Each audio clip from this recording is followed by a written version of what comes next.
Jadi hari ini secara jam 7.08 Handoko Maestro Expansion Grade Rabu 30 September 2020 jam 19.30 sampai jam 20.00, tapi pada kenyataannya akan berakhir 20.30. Ya, ini kita akan mulai.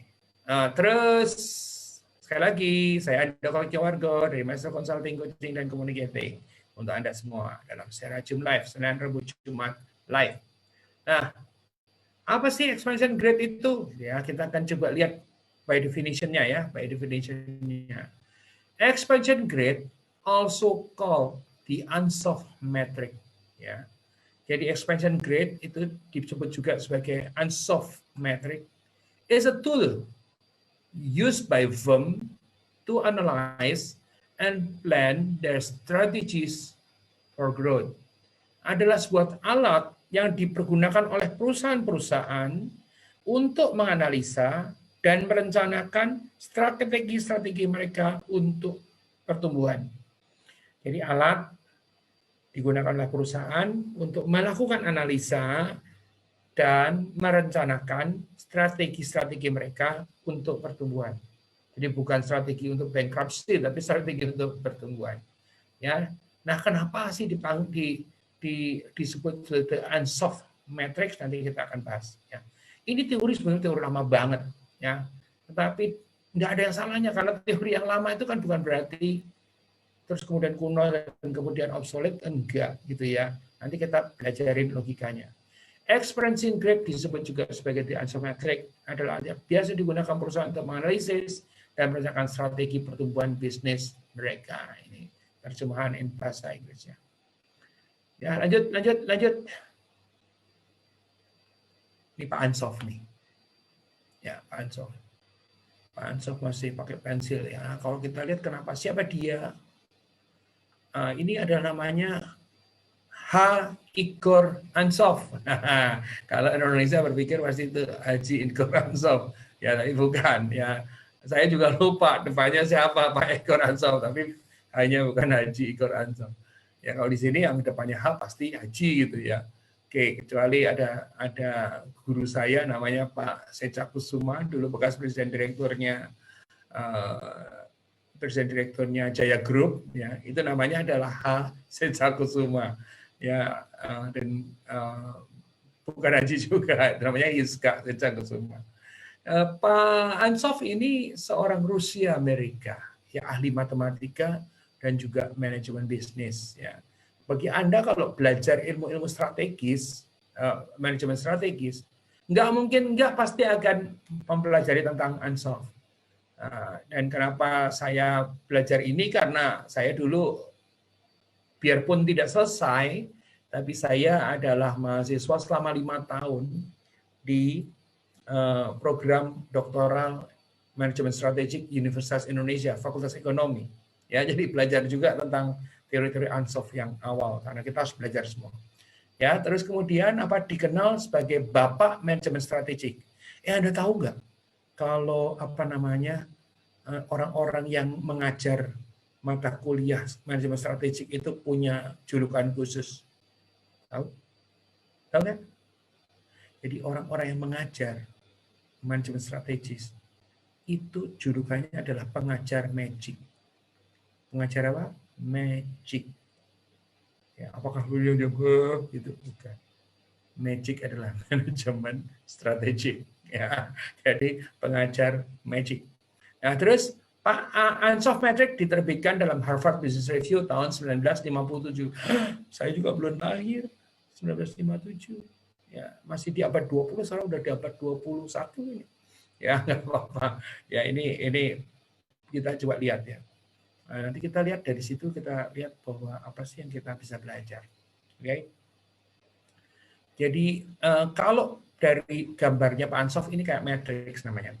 Ada produk atau service, ada market. Jadi ada existing, ada new, ada existing, ada new. Jadi lihat semua ya. Jadi yang di atas itu produk atau service. Ada yang existing, ada yang new. Yang di samping ini kayak bikin matrix.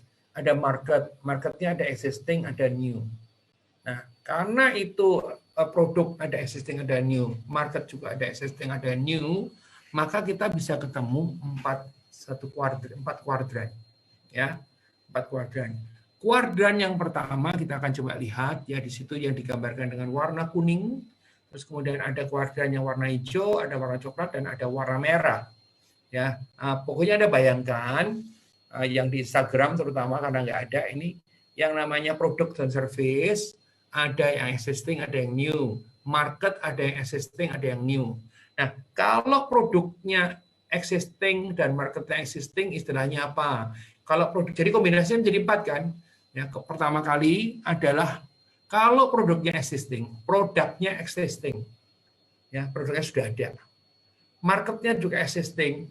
Jadi bermain di market yang sama untuk produk yang sama, maka itu judulnya adalah market penetration.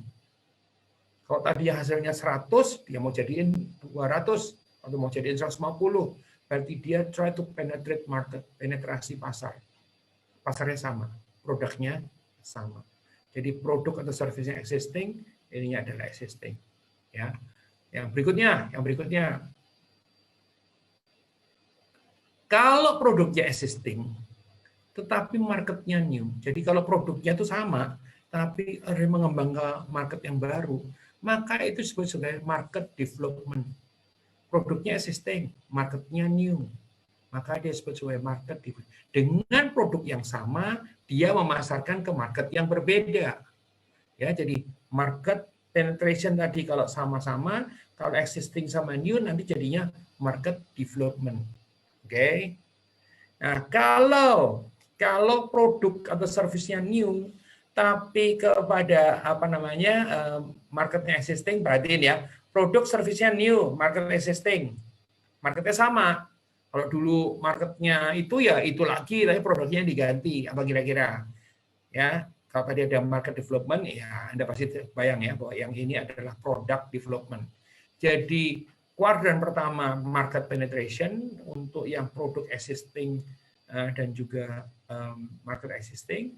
Kalau yang produknya existing, marketnya new, namanya market development. Kalau yang marketnya produk atau service-nya new tetapi marketnya existing, namanya product development. Gampangannya adalah mana yang new, ya market atau produknya gitu kan. Jadi dia keluar. Nah, gimana kalau produknya new, marketnya new, itu namanya diversification. Ya, diversification. Diversification kalau bahasa yang benar ya. Jadi bahasa Indonesia kan jadi diversifikasi ya, diversification. Kira-kira begitu. Teman-teman semua, market penetration, market development, product development, dan diversification. Nah, pertanyaan saya adalah, atau mungkin pertanyaan Anda, kenapa sih materi beginian kok dibawakan? Emang ada. Nah, itu pertanyaan. Nanti kita bahas di bagian belakang ya. Emang ada dari gini kok bisa gitu kan? Nah, nanti kita akan coba lihat. Baik, ini gitu. Sudah oke ya? Sudah oke. Jadi ingat matriksnya adalah 2x2, berarti ada 4 ya. Yang kalau produk existing, market existing berarti market penetration, di penetrate market yang sama. Kalau produk existing, marketnya new adalah market development. Kalau produk atau service yang new, ini yang existing adalah product development. Dan kalau new dan new ketemunya adalah diversification. Oke, lanjut. Jadi lanjut, 4 strategi dari Ansoff Matrix, yaitu bicara soal market penetration. Kalau kita mau bicara soal market penetration adalah fokus pada peningkatan penjualan produk yang ada ke pasar yang ada. Fokus penjualan produknya. Terus gitu. Nah, pertanyaannya, hari ini ada nggak market penetration? Ada. Ya, fokus pada peningkatan penjualan produk kepada pasar yang ada. Pasarnya itu melulu. Ya, nanti caranya yang berubah. Oke, caranya yang berubah. Ambil contoh misalnya, kalau kita bicara soal market penetration, ya ada tentu aja di lapangan akan pernah lihat foto atau video di mana ada jaringan penjual pizza ternama atau jaringan penjual ayam ternama, ya, yang anak buahnya disuruh turun ke lapangan dan kemudian jual di pinggir jalan. Oh, dulu ya ada juga drive-thru, ya, take away, dine in gitu kan. Karena dine in nggak dikasih gimana coba? Drive-thru males bener gitu misalnya, atau take away kan nggak ribet juga gitu kan kalau pakai. Nah, jadi dia turun ke lapangan di market yang sama, produknya sama, ya, dipenetrate terus marketnya. Menarik ya. Jadi jangan pikir bahwa apa ada sih ekspansi, ada. Ya, mungkin ekspansi mereka ini adalah untuk mengembalikan penjualan yang sudah berkurang gara-gara pandemi ini. Tetapi apapun yang dikatakan market penetration. Ya bisa jadi suatu hari mereka kalau orang udah tahu bahwa pada saat itu semua orang masa sih sampai segitu parahnya. Ya mau dibilang nggak parah daripada mereka tutup, mereka turun ke lapangan, ya mempenetrasi lagi marketnya. Dengan cara apa? Dengan cara turun ke lapangan, jualan di pinggir jalan. Kalau dulu kan orang digiring untuk datang, ya dine in, drive thru, take away. Ya sekarang take away, drive thru, dine in yang nggak boleh ya.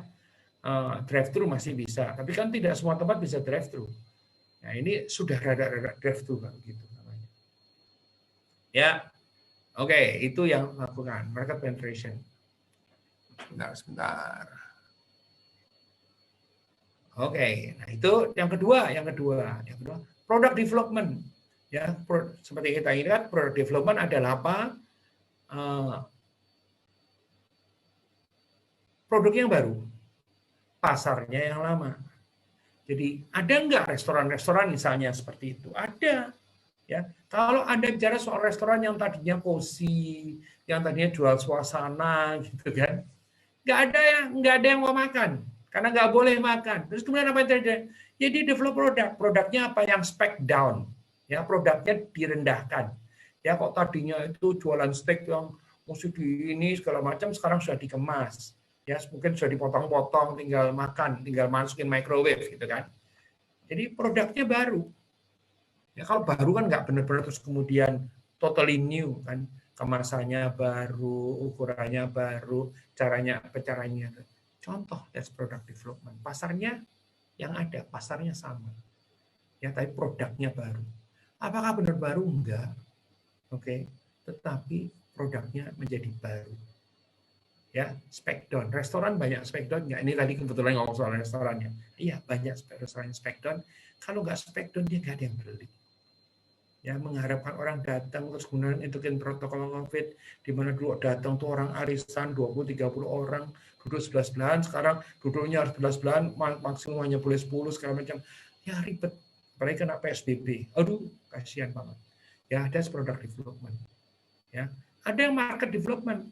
Fokus pada strategi pengelolaan pasar baru dengan menggunakan produk yang sudah ada. Produknya sama persis. Ya, tapi pasarnya baru. Ya, kalau dulu misalnya produknya sama, kalau dulu katakanlah nggak terlalu melayani yang namanya menggunakan ojol ya GoFood maupun GrabFood gitu ya. Sekarang mereka mau pakai ojol karena apa? Karena ada pasar tertentu yang tadinya tidak terlayani gara-gara mereka nggak mau ojol. Ya, jadi akhirnya ketemu pasar baru. Produknya apa? Produknya sama. Coba bayangkan, hanya dengan contoh makanan kita bisa dapat bahwa, oh iya ya, gitu ya. Jadi market development fokus pada strategi pengelolaan pasar baru. Jadi mungkin tadinya orang dia nggak mau datang, dia kalau pesan pakai GrabFood itu nggak mau karena nggak ada di marketplace-nya gitu kan. Sekarang mereka mau. Kenapa? Mereka mengembangkan pasar. Ya, dan tentu saja kalau misalnya ada diversification, fokus pada pengelolaan pasar baru dengan menggunakan produk yang baru juga.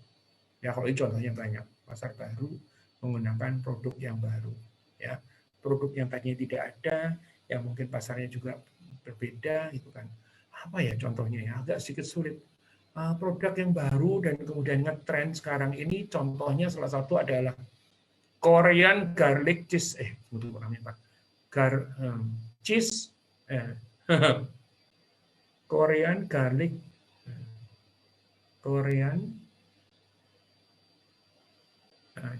cheese garlic bread. Betul? Korean cheese. Saya baru saja dapat kiriman dari ada sahabat saya namanya Evi Haryanto ya, yang dia kirimin itu. Jadi saya ingat contohnya apa ya? Kan dulu nggak ada namanya Korean cheese garlic bread. Betul? Salah ya? Korean. Nah, sekarang tuh variannya juga banyak banget tuh. Ada yang dalamnya diisi ini, diisi itu gitu kan. Padahal dulu isinya cuma garlic doang gitu. Kalau sekarang diisi daging, diisi apa. Ya itu namanya perkembangan. Betul? New product. Untuk mana? Ya new product untuk new market juga. Yang mungkin tadinya nggak ini ya dimasukkan. Gitu lah misalnya. Bisa jadi juga new player juga yang ini kan. Nah ini contoh. Kembali lagi ya, kembali lagi. Teman-teman semua kembali lagi. Saya ulang ya. Jadi kan kita bicara soal produk, service, ada produk existing sama itunya new. Ya, ada market existing, ada market yang sifatnya new. Kalau di dalam kasusnya adalah market penetration, market development, product development, dan diversification. Oke. Nah, kalau di market penetration itu mengharapkan consumer buy more. Ya, orang tadinya beli satu jadi beli dua. Ya, orang tadinya itu caranya banyak banget tuh, dibundling ya, diiniin di itu ya. Kalau beli satu harganya 400, kalau beli tiga 10.000 misalnya. Nah, itu membundling ya. Atau membuat permainan yaitu namanya attract competitors consumer. Jadi consumer yang tadinya dia pakai produknya lain, pesaing, ditarik. Ya, sebetulnya permainan namanya zero sum game ini to some extent agak sedikit berbahaya baik untuk yang ditarik maupun yang menarik ya. Karena apa? Kalau tarik-tarikannya diuntungkan sebetulnya konsumernya. Ya, jadi pada saat market penetration itu consumer diminta untuk buy more. Ya, orang tadinya cuma konsumsi biasa satu disuruh konsumsi dua. Ya, menarik competitors consumers ya, atau menarik non user menjadi to use product. Tadinya dia nggak pernah mau beli gitu-gituan, tapi terus kemudian ayolah dicoba. Jadi masih di market yang sama, tadinya dia nggak pakai menjadi pakai, atau tadinya dia pakai merek lain menjadi pakai merek kita, ya. Atau tadinya sudah pakai merek kita, tapi tadinya cuma konsumsinya satu dilipatkan menjadi dua. Jadi market penetration ini adalah di pasar yang sama dengan produk yang sama. 3 strategi yang utama di dalam market penetration adalah consumers buy more, attract competitors consumers, dan non-user merubah yang bukan pengguna menjadi pengguna. Tetap di market yang sama. Sampai sini oke? Halo, sampai sini oke? Baik, lanjutin. Nah, kalau market development, yang didevelop kan adalah marketnya. Ya, dia bisa expand distribution channel. Jadi kalau tadinya tuh distribusi channelnya cara tertentu, ya katakanlah ya dengan distribusi yang sifatnya fixed, distributor di mana-mana, sekarang bisa misalnya katakanlah new market development dengan menggunakan online. Ya masuk di marketplace kan bisa akhirnya. Yang tadinya nggak terjangkau menjadi terjangkau. Ya, yang dari tidak terjangkau menjadi terjangkau. Itu expand distribution channels. Ya, terus kemudian menjualnya di new location. Ya, tadinya di situ nggak masuk dalam market ya karena pertimbangan tertentu, sekarang dimasukin. Ya, atau mungkin kalau market development tadinya misalnya kata segmennya itu usia tertentu, terus kemudian usianya bisa diperlebar. Ya, bisa nggak? Bisa. Ya, produknya tetap existing. Ya tadinya tidak digarap pasar anak-anak atau pasar orang tua, karena dia cuma pakai pasar dewasa dan remaja, sekarang orang tua juga ini, anak-anak juga dijalankan misalnya. Ya, dan kemudian identify potential users. Jadi kuncinya adalah yang punya potensi itu siapa. Sampai sini oke enggak? Udah oke ya. Baik, kalau sudah oke saya akan lanjut. Kalau yang ini, kalau yang product development itu features of fiturnya baru. Yang tadi nggak ada dibikin jadi ada. Oke, fiturnya baru. Ya, kok tadi saya cerita soal apa tadi namanya? Korean cheese garlic bread. Betul? Nggak ada yang bantuin saya sih. Coba ditulis. Korean cheese garlic bread. Kalau saya itu ya. Sekarang ditambahin. Di dalamnya si daging. Nggak cuma cheese doang. Ya misalnya. Atau apa? Banyak. Pokoknya bisa. Kalaupun ada penambahan, ada modifikasi, maka dia menjadi new product. Ya, punya marketnya sendiri nantinya. Tapi ini dipasarkan di market yang existing. Atau different quality levels. Jadi ada berjenjang. Ya, misalnya katakanlah kalau Anda misalnya beli beli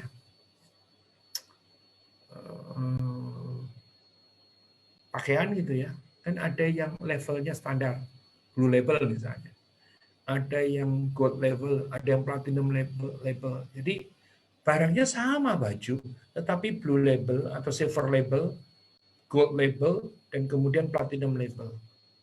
Yang platinum label tentu saja lebih mahal. Yang gold label tentu saja di tengah. Ya, dan ini apa namanya? Ini berbeda. Dianggap sudah produknya baru. Dijual kepada customer yang sama. Kalau tadinya misalnya katakanlah jualan baju yang blue label itu atau silver label itu katakanlah satu baju harganya katakanlah 200.000, kalau yang gold labelnya mungkin 500.000, kalau yang platinum labelnya barangkali 1.500 misalnya. Ya, different quality levels. Materialnya berbeda, cara jahitnya beda, desainnya beda, tapi dengan brand yang sama, dengan produk yang sama, sama-sama baju. Ya. Dan tentu saja karena new ini adalah improve teknologi. Ya. Kalau barang-barang yang teknologi jelas banget itu. Ya. Jadi fiturnya berbeda. Ya. Kalau misalnya kamera megapikselnya berbeda. Terus kemudian jumlah kameranya juga nggak cuma satu. Ya, terus kemudian frame per minute-nya banyak aspek-aspek teknis. Itu yang namanya product development. Dijual kemana? Ke market yang sama. Ya, dan yang diversification adalah apa? Concentric. Nah, ini nanti kita akan bahas sendiri ini karena ini pembahasannya nggak mungkin selesai ini. Concentric diversification, ya, diversification, horizontal dan conglomerate diversification. Ya, nah ini nanti bisa kita bahas lagi tentang diversifikasi, nanti berkaitan dengan inovasi dan sebagainya. Itu. Nah, ini ada contoh ini. Contoh yang menarik adalah apa? Nah, ini dari Pak, nah, coba kita buat tebak-tebakan ya. Dari Pak Antoni Stephen Hambali, ini keponakan saya yang punya Sumber Alam Express. Kalau Anda orang-orang daerah Jawa Tengah, Anda akan tahu ada sebuah bus, perusahaan bus yang sangat terkenal dan banyak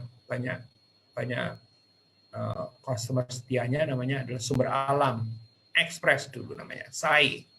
Ya, dia mengatakan bahwa itu pizza di restoran dan di PhD beda bis rotinya. Oke. Di restoran dan di PhD yang dibawa pulang sama yang di dalam resto itu bisnya, rotinya berbeda. Oke, ya menarik kan? Produknya berbeda sebetulnya. Jadi apa? New product atau old product, existing atau apa? Atau sengaja bikin marketnya berbeda. Ya ini kita bahas lagi nanti. Ya, terus apa lagi? Oke banget katanya. Oke, bagus.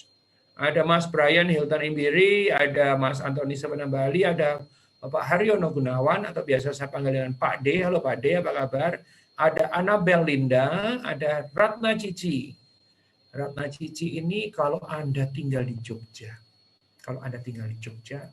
terus kemudian Anda punya dogi, ya, Anda mesti tahu bahwa Ratna Cici atau Cici, nama Cici, kaitannya dengan dogi adalah pelopor untuk grooming bagi anjing. Ya, kira-kira begitu.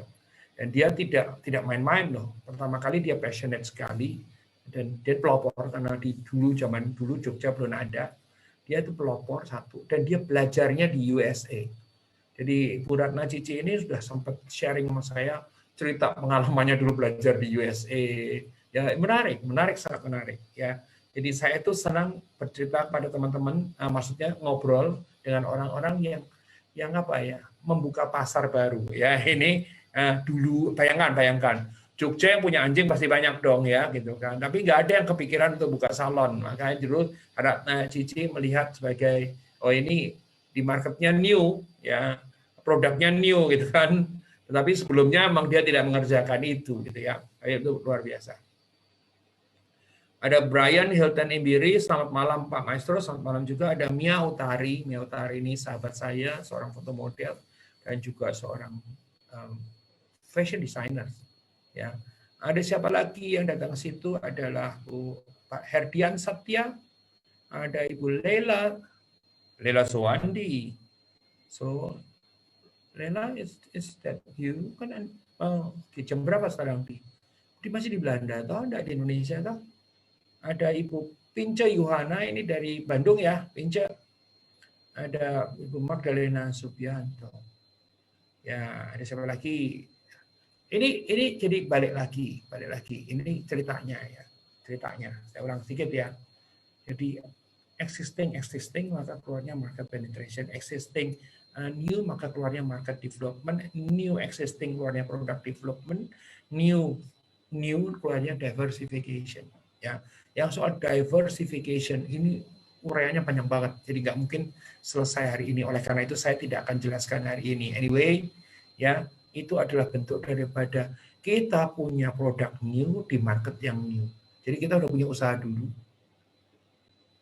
Terus kemudian biasanya meleverage daripada idle capacity dan sebagainya, ya melihat opportunity bahwa bisa bikin sesuatu produk baru dengan menggunakan kapasitas yang ada, bisa mendapatkan market baru dengan menggunakan kapasitas yang ada, maka dia bikin produk baru di di market yang baru, diversification. Ya, oke, itu. Nah, saya punya contoh satu, tapi contohnya masih klasik banget ini. Saya cepat aja ya, bukan pesan sponsor loh ya. Ya pesan sponsor juga nggak apa-apa sih. Anda pasti kan tahu produk ini. Ya, ini cerita ya. Contohnya adalah Starbucks. Ya, Starbucks adalah pertama kali launching di Seattle tahun 71, cuman dengan satu outlet ya. Kemudian dia expand secara internasional, sekarang ada di 70 kota, 70 negara di seluruh dunia ya. Starbucks sell merchandise such as branded. Jadi dia tuh menjual merchandise, nggak cuma jual kopi, merchandise kayak branded mug atau itu mug mug yang ada brandnya, brand Starbucks, dan t-shirt ya di toko-toko, jadi kaos di toko-toko. Dan ada loh yang koleksi tumblernya segala macam, banyak yang koleksi ya. Jadi dia menjual kopi dalam botol ke beberapa pasar retail ya. Menjual minuman khusus yang disesuaikan dengan situasi terkini, seperti kalau misalnya katakanlah lagi bulan Ramadan, Natal, atau sekarang ini di masa pandemi jualan kemasan gede. Kenapa jualan kemasan gede? Karena orang orang tidak ngopi ke Starbucks karena takut misalnya. Dia jual seliteran, jadi kita bisa minum Starbucks di rumah, ya. Tetap minumnya Starbucks tapi di rumah. Di kulkas saya ada itu, adik saya bawa, ya biarpun saya tidak minum karena saya minum kopi yang tanpa gula. Ya, Starbucks juga menjual biji kopi di supermarket, bahkan kalau di Starbucks biji kopinya yang beda dengan yang memang yang spesial, ya. Nah, ini bicara soal tidak hanya sekedar jualan kopi, ya, jualan yang new product ke existing market. Jadi orang yang minum kopi disuruh beli tumbler, mug, atau cookies atau apa gitu kan. Ada juga yang dia jual biji kopi yang harganya mungkin lebih mahal, gitu ya. Ya, bukan yang sudah diseduh gitu kan, jadi new product gitu ya. Kebayang kira-kira ya. Jadi artinya apa yang saya mau katakan, bahwa sebetulnya bisa dikombinasi, tidak harus gitu loh ya, dikombinasi macam-macam. Dan tadi metriknya Ansoff tadi bisa sebagai wacana, sebagai framework untuk berpikir untuk melakukan ekspansi. Dan hari ini ekspansi menjadi penting karena setiap kali ekspansi, new market ya bisa menciptakan new penjualan. New product bisa menciptakan new penjualan. Padahal new product ini kan tidak harus terus kemudian menjadi yang ada investasinya besar dan sebagainya. Ya, terus ya, contoh dua. Kalau tadi bicara soal startup, contoh keduanya adalah Coca-Cola. Ya, pernah nggak pergi ke itu? Pernah tahu atau pernah lihat di YouTube deh museumnya Coca-Cola yang di somewhere di Orlando. Nah, saya pernah ke sana. Ya, menarik loh. Ya, masuk gitu kan, kita muter-muter gitu kayak pemuter di museumnya. Tapi bukan museum yang kayak kita museum mati itu, enggak, dia museum bergerak sehingga orang bisa nonton gitu kan. Terus kemudian begitu keluar langsung di merchandise store-nya. Wah, orang dari nggak pengen beli jadi dibeli. Ya, saya pernah ke Orlando dan kita lagi ingat-ingat kotanya Orlando mestinya ya, tapi somewhere di Florida ya, rasanya sih Orlando atau somewhere else, tapi somewhere di di Florida ya, mengeluarkan produk dengan kemasan yang tematik seperti Coca-Cola Christmas, membantu meningkatkan penjualan selama periode tertentu. Jadi orang bisa jadi mengkoleksi, dari tadi yang nggak mau beli, ada Coca-Cola Christmas, jadi beli misalnya ya. Terus kemudian apalagi meluncurkan Cherry Coke pada tahun 1985, pelosan pertama Coca-Cola di luar resep aslinya. Ya. Pertanyaan saya adalah apa? Laku atau nggak laku? Kadang juga nggak laku. Ya, tetapi kalau nggak pernah coba ya kita nggak pernah tahu. Dan gitu. Apalagi yang diceritakan di situ produk baru seperti Diet Coke, Coca-Cola dengan rendah gula dan kalori, banyak dikonsumsi oleh wanita dibanding merek lainnya. Kenapa mesti harus wanita? Ini berdasarkan research-nya. Jadi saya yang juga suka Coca-Cola, sekarang saya minumnya adalah Coca-Cola Zero atau Diet Coca-Cola. Ya, kalau Zero tuh enggak ada kalorinya. Ya, pada tahun 2007 Coca-Cola menghabiskan 41,1 miliar untuk mengkonsumsi, saya nggak tahu cara bacanya, klasik masuk minuman kesehatan vitamin water. Ya, ini contohnya. Ya. Terus apalagi merek tersebut mengantisipasi ya ini cerita. Jadi mereka itu berusaha untuk satu ekspansi market. Ya, kalau ekspansi market mungkin paling gampang adalah negara yang belum dimasukin. Dan kalau Anda tahu Coca-Cola yang di Thailand juga tulisannya tulisan Thailand. Coca-Cola di Cina juga tulisan Cina. Yang menarik adalah apa? Ada teman-teman saya koleksi. Jadi dia punya demikian banyak merek Coca-Cola. Dan terakhir yang saya juga ikut ngejar-ngejar adalah Coca-Cola kaleng yang ada nama kita. Ya, padahal balik lagi itu kan cuma masalah teknologi pencetakan doang. Ya, saya punya tuh satu set yang ada nama my name, my daughter's name, my wife's name, my mom's name, my sister's name. Ya, itu ada semua. Dan jadi diminum enggak? Nah, ini juga termasuk bagian daripada new market. Ya, new market loh ini. Menjual kepada orang yang bukan peminum tetapi yang mengoleksi. New market itu dia mungkin tidak peminum carbonated water gitu, carbonated kayak gitu yang ada karbonnya gitu kan, tapi dia mengkoleksi. Sama seperti saya itu mengoleksi minuman keras yang kecil-kecil. Karena saya nggak minum minuman keras, maka buat saya tidak akan saya habiskan, saya simpan aja. Begitu teman-teman semua, saya mau nyapa beberapa orang dulu deh. Ya ada siapa lagi? Ada Ibu Mariana Haryani dari Bang Mega. Halo Mariana, apa kabar? Tumben. Ya, Mariana ini termasuk Mariana sahabat saya.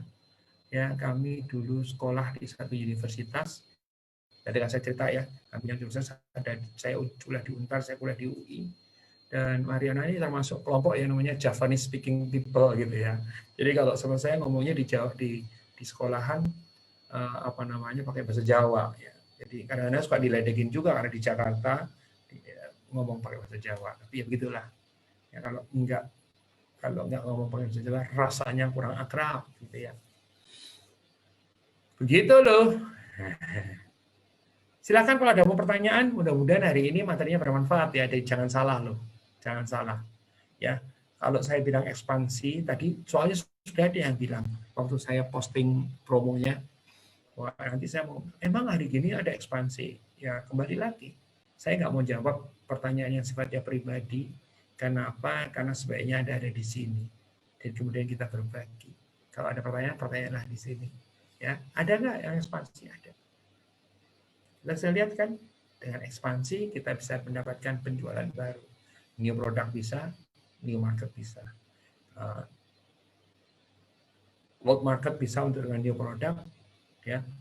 New market dengan new product juga bisa. Ada 4 macam. Dan 4-4-nya itu baik adanya. Ya, tinggal mana yang kita bisa. Dan sekali lagi terima kasih teman-teman semua. Hari ini adalah secara Zoom 78. Saya Handoko Wigawargo dari Maestro Consulting, Coaching, dan Communicating untuk Anda semua, untuk bangsa Indonesia. Salam.